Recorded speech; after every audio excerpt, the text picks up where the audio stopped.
When you imagine a Viking warrior, you see iron. Heavy chainmail, a steel helmet catching the light, the sound of metal moving through battle. But deep in the frozen north, archaeologists have uncovered something far stranger. Not forged in fire, not shaped in great southern workshops, but carved from the cold world itself, bone. At Arctic sites such as Ust-Polui, near the edge of the Siberian tundra, researchers have found fragments of an unusual form of armor. Thin plates of reindeer bone and antler, carefully shaped, drilled, and laced together with sinew. This is known as lamellar armor, a system where many small plates overlap like scales, spreading impact across the body while allowing movement and flexibility. It is not Viking armor in the classic sense. Most evidence connects it to northern indigenous cultures and Arctic hunting communities, including ancestors of the Sami people and related groups across northern Scandinavia and Siberia. But it existed in the same world the Vikings moved through. A world of trade routes, seasonal migration, and constant cultural exchange. And it reveals something important. The Arctic did not follow the rules of the southern world. In the frozen north, survival came before tradition. In deep snow, iron becomes a burden. It sinks into the ground. It slows movement. It traps cold against the body. And in a silent, white landscape, metal can reflect light and give away a hunter's position from far across the tundra. So people adapted. They built armor from what the land provided. Reindeer bone and antler, light, organic, flexible.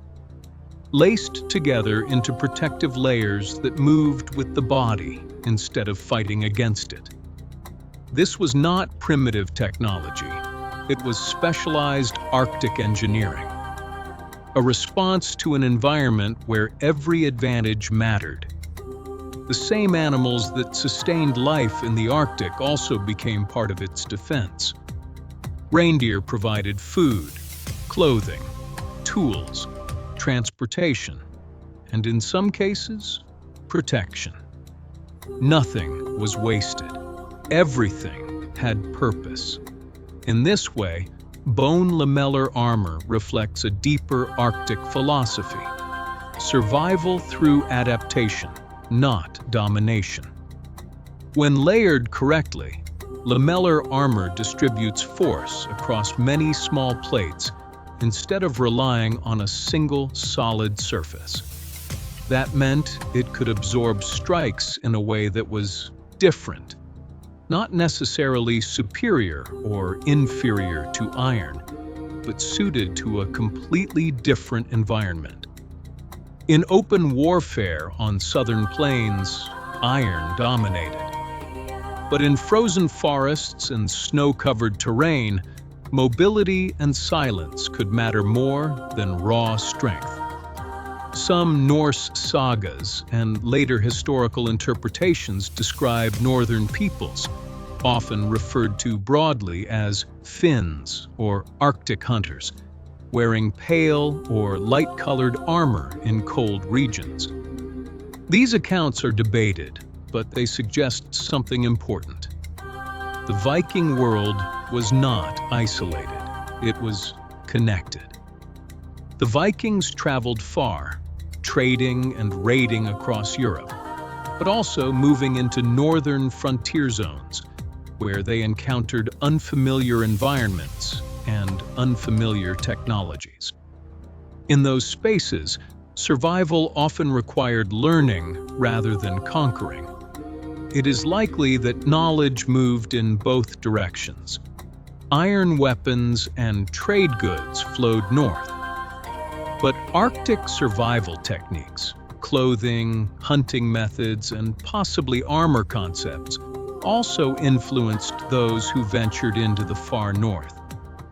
This changes how we understand the Viking Age. It was not only an age of conquest, it was also an age of exchange. A network of contact stretching from the Mediterranean to the Arctic Circle. And in that network, ideas mattered as much as swords. Today, when archaeologists examine these bone plates, they are not just studying armor, they are reconstructing a way of life. A world where humans were deeply dependent on animals, seasons, and landscape. Where innovation did not come from industrial workshops, but from necessity. And where survival required seeing the environment not as something to fight against, but something to understand.